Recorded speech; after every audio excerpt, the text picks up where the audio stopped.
everybody for taking some time to be with us today.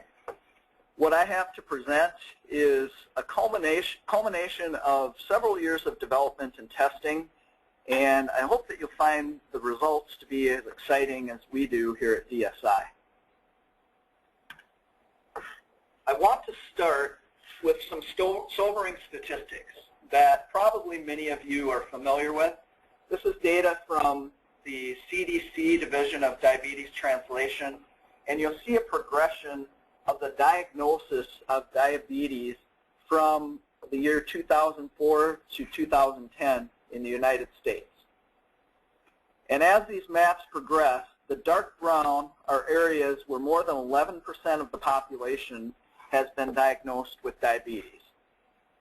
We can see that this is quite an epidemic just in very recent years. If we look globally, there's estimates from the International Diabetes Federation that there are 371 million people worldwide living with diabetes. So with that as a backdrop, I'd like to talk a little bit about what DSI hopes to contribute to this important area of research. Today's tools for glucose monitoring offer infrequent sampling, often a lot of manual restraint of animals and related stress. And what we expect to see in the future is research that involves more freely moving, unstressed animals, and importantly, a continuous profile of the glucose data. Glucose telemetry offers many of the same advantages that DSI has been providing to cardiovascular and other research applications for over 25 years.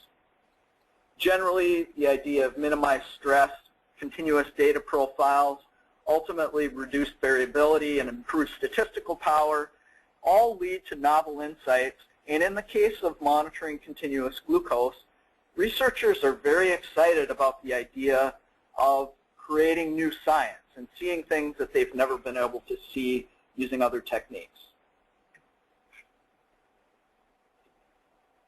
The basic system requirements for an implantable glucose system are very similar to the components that would be used for other DSI implantable telemetry. Some of you will be familiar with this, others may not.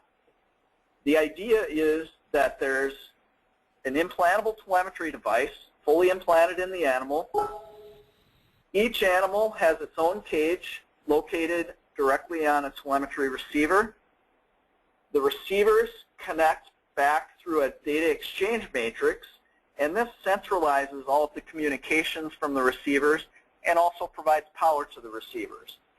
And this is what provides an interface to the data acquisition computer, which is used to collect the data, apply calibrations, create graphs and summary reports, and so on.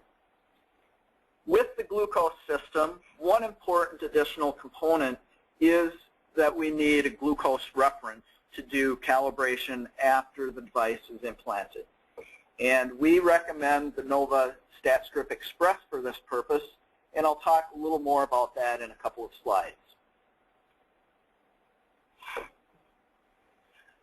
A little more about the implant. The implant model is the HDXG. This is based on the hybrid digital platform that many of our recent rodent platforms have adopted. We provide continuous measurements of blood glucose, temperature, and activity in an implant that's intended initially for use in rats. There is an indwelling catheter with a glucose sensor at the tip of the catheter, and you can see this over on the left side of your screen. There's also a suture rib and connector that is used to fasten the sensor down on the muscle alongside the vena cava, and then there's a reference electrode. The reference electrode essentially just acts as a ground against which to measure the current that is developed by the sensor when it's exposed to glucose.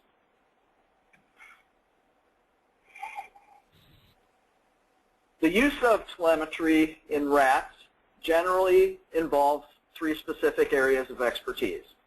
There is the surgery. There's in vivo calibration that needs to occur at some point following the surgery.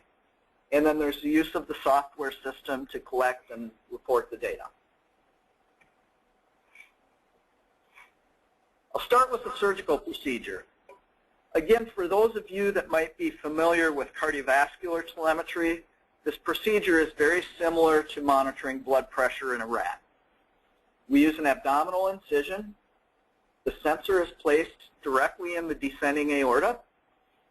We seal the sensor in place using a tissue patch and adhesive.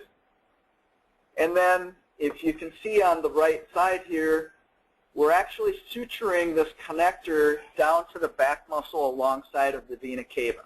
And that's just to keep everything stable, make sure the sensor doesn't pull out, or make sure the sensor doesn't break based on excessive bending and stress.